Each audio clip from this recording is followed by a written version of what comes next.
महाभागवतों के चरित्र सुनने से हमारे हृदय में विशाल भक्ति का प्रादुर्भाव होता है। 12 महाभागवतों में भीष्म जी महाराज बड़े ही महामहिम प्रभु श्री कृष्णचंद्र के अनन्य भक्त हैं और ऐसी सत्यनिष्ठा किसी भगवत स्वरूप महात्मा में ही पाई जाती, अन्यथा नहीं। अमोघ वचन जो निश्चय कर लिया वो प्राणपन से निर्वाह किया, जिनके जीवन में सत्य ही सत्य है। कल आप प्रसंग सुन रहे थे, शास्त्रों अश्वमेध यज्ञ राजसूय यज्ञ आदि करके तपोधन महाभीष नाम के राजा ब्रह्मलोक को प्राप्त हुए। ब्रह्मलोक सभा में वो विराजमान थे। भगवती गंगा जी पधारी, वायु देवता ने उनके अंचल को खिसकाया, जिससे समस्त वहां विराजमान ब्रह्म सभा में अपनी ग्रीवा झुका ली। पर महाभीष गंगा जी को देखते रहे और गंगा जी महाभीष को। इसलिए ब्रह्मा जी ने उन दोनों से कहा कि तुमने ये मानुषिक वृत्ति धारण की, ये ब्रह्मलोक सभा में विराजमान के अंदर ऐसी वृत्ति नहीं होती, इसलिए तुम मनुष्य लोक में जाओ, मनुष्य बनो जाओ। पीछे वर्णन किया था कि ये सब गंगा जी का ही रचा हुआ विधान था, क्योंकि अष्टवसुओं ने वशिष्ठ जी के शाप से मनुष्य लोक में जन्मने की बात गंगा जी से प्रार्थना की थी कि मुझे और कोई साधारण स्त्री अपने गर्भ में धारण नहीं कर सकती। हे मां, आप कृपा करो और मुझे अपने गर्भ में धारण करो। तो गर्भ में धारण करने वाले पिता का चयन ब्रह्मलोक में विराजमान महाभीष के रूप में श्री गंगा जी ने किया। वही भूतल पर प्रतीप राजा के पुत्र महाराज शांतनु के रूप में प्रकट हुए ब्रह्मलोकवासी महाभीष राजा। यम यम कराभ्याम स्पृशति जीर्णम सा सुखमश्नुते पुनर्युवाच भवति तस्मात् तम शांतनुम विदु इति तदस्य शांतनुत्वम। बड़े बड़े ब्रह्म ऋषियों ने इनके प्रभाव को ज्योतिष के द्वारा देखा। यम यम कराभ्याम स्पृशति, जिसको ये छू लेंगे हाथ से तो जीर्णम सा सुखमश्नुते, भले उसकी जीर्ण अवस्था हो वो तुरंत जवान हो जाएगा और सुख पूर्वक पूरा जीवन रहेगा, उसे कभी अशांति छू नहीं सकती, परम शांति बनी रहेगी। इसीलिए इति तदस्य शांतनुत्वम, इनका नाम शांतनु रखा गया। बड़े ही प्रभावशाली बाल्यावस्था से ही थे। जब इनकी नौ किशोर अवस्था थी तो महाराज प्रतीप ने अपने पास बैठाल करके कहा कि मुझे जब मैं तपस्या कर रहा था हरिद्वार में, तो एक देवी प्रकट होकर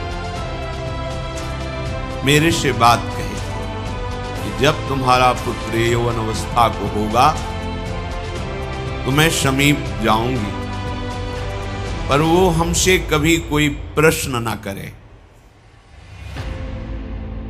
वो तुम्हारे कल्याण के लिए है। ध्यान रखना, तुम्हें यदि कभी दिव्य सुंदरी नवयुवती मिले और तुम उसके रूप से प्रभावित हो जाना तो जान लेना ये वही सुंदरी है। पर यच्च कुर्यान्न तत्कर्म सा पृष्ठव्या त्वया नघ मन्युगाद भजंतीम ताम भजेथा इत्युवाचतम। वो जो कार्य करे कभी प्रश्न मत कर देना, कभी पूछ मत लेना कि तुमने ऐसा क्यों किया। यदि तुम पूछ लोगे तो उसी समय वो तुम्हारे पास से चली जाएगी। मेरी आज्ञा है। वो कौन है, क्या कर रही है, कहां से आई है, कहां को जाएगी, ये कोई प्रश्न तुम्हारे नहीं होने चाहिए, ये मेरी आज्ञा है। ऐसा शांतनु जी को प्रतीप उनके जो पिता थे उन्होंने समझाया। और उसी समय उनको राज्याभिषेक करके एकांत जंगल में निरंतर भजन करते हुए भगवान को प्राप्त हुए। बुद्धिमान, परम प्रतापी, परम तपस्वी राजा शांतनु देवराज इंद्र के समान तेजस्वी थे। एक दिन प्रजा रक्षा के लिए रुग्ण और हिंसक, जिनके जीवित रहने पर प्रजा में संक्रामक रोग फैल सकता है, ऐसे पशु और जो घोर हिंसा स्वभाव वाले हैं, ऐसे पशुओं को प्रजा रक्षा के लिए मारने के लिए वो वन में जाया करते थे। एक दिन उन्होंने गंगा के किनारे ही भ्रमण कर रहे थे, देखा अपने तेज कांति से मानो कई सूर्य एक साथ उदय हो गए हो। ऐसी तेजस्विनी नवयुवती सुंदरी लक्ष्मी जी के समान ऐश्वर्य और सुंदरता से युक्त धीरे धीरे महाराज शांतनु के समीप आ रही। उनके सारे अंग निर्दोष गौर वर्ण, ऐसा मोहिनी सुंदर रूप, उस पर बड़ी ही दिव्य साड़ी धारण किए हुए, देखते ही राजा शांतनु का शरीर स्तब्ध हो गया। ऐसा रूप तो कहीं सुना भी नहीं था जैसा रूप देखा। आश्चर्यचकित हो गए। थोड़ी देर के लिए दोनों नेत्र अपलक हो गए, पलक झपना बंद हो गई, मानो मूर्ति खड़े हो। ऐसी दिव्य कांति, ऐसी दिव्य सौंदर्य सुधा समीप आकर के महाराज शांतनु की तरफ सांत्वना देते हुए बोले, आप धैर्य धारण कीजिए, मैं आपकी ही सेवा के लिए आया। तब इनमें साहस हुआ बात करने का। शांतनु जी ने कहा, मैं देख करके ही बता रहा हूं कि तुम कोई दानवी, गंधर्वी, अप्सरा, यक्षी, नाग कन्या या मानवी हो ही नहीं सकती। त्रिभुवन में ऐसी कोई सुंदरी नहीं है, मुझे पता है, क्योंकि ब्रह्मलोक से सीधे आए हैं, सब कुछ पता है। इनकी स्मृति, इनका ध्यान, इनकी तपस्या इतनी जोर की है कि ऐसी सुंदरी तो हमने देखी ही नहीं। पर मैं तुमसे प्रश्न नहीं करूंगा कि तुम हो कौन,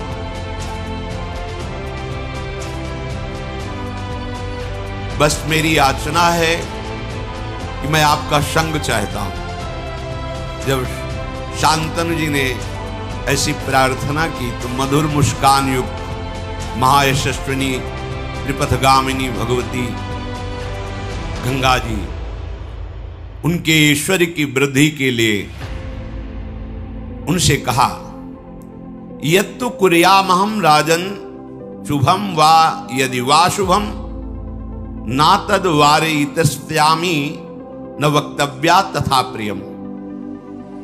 मैं आपका संग स्वीकार करती हूं, आप इस योग्य हैं, पर मैं कभी बुरा से बुरा करूं या भला से भला करूं, आप कभी प्रश्न नहीं करेंगे। कार्य में आप रोकेंगे नहीं, किसी कार्य में मुझे कभी अप्रिय वचन नहीं बोलेंगे। जिस समय अप्रिय वचन या कोई प्रश्न, उसी समय मैं आपसे विलग हो जाऊंगी। निश्चय मेरी ये शर्त है, यदि आप स्वीकार करें तो फिर मैं आपका संग स्वीकार करती हूं। तथेति सा सदा तूक्ता तदा भरत सत्तमो प्रहर्ष मधुलम लेभे प्राप्यतम पार्थिवोत्तम। शांतनु जी ने कहा, तथास्तु, जैसा तुम चाह रहे हो वैसे ही हमारे आचरण होंगे, हम तुम्हारी शर्त स्वीकार करते हैं। महाराज शांतनु भगवती गंगा जी को रथ पे विराजमान करके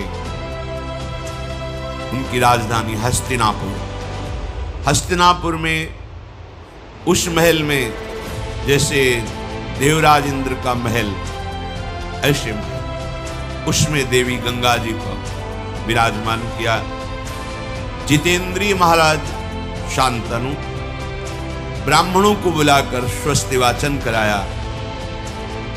जो पिता का आदेश जैसा था कि कुछ पूछना नहीं, कुछ नहीं पूछा, आदेश कर दिया शास्त्रीय विधान के अनुसार इस देवी से पाणी ग्रहण संस्कार मैं करूंगा।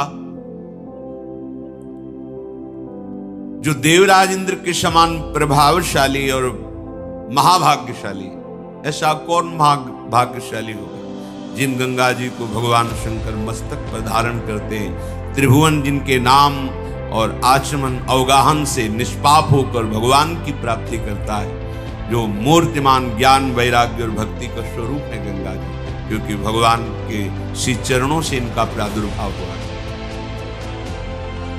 कैसा दिव्य सौभाग्य कि जिन गंगा जी का स्मरण अवगाहन दर्शन बड़े भाग्य से होता है, वही गंगा जी इनको अर्धांगिनी के रूप में प्राप्त हुई। महाराज शांतनु ने शास्त्र मर्यादा के अनुसार पाणी ग्रहण किया। कुछ समय के बाद एक पुत्र प्रकट हुआ। बड़ा महल में आनंद उत्सव मनाया जाने लगा। अभी आनंद उत्सव हो ही रहा था, देवी गंगा जी ने उस पुत्र को लिया और चल पड़ी अपनी धारा की तरफ। और वहां जाकर कहा, ऐ वत्स, तुम्हें पता होना चाहिए तुम वसु हो। वशिष्ठ जी के शाप से तुम मनुष्य लोक में आए हो। मैं तुम्हें ज्यादा यहां टिकने नहीं दूंगी, जाओ तुम अपने वसु स्वरूप को प्राप्त करो। ऐसा कह के अपनी धारा में डाल दिया। तुम्हें मैं शाप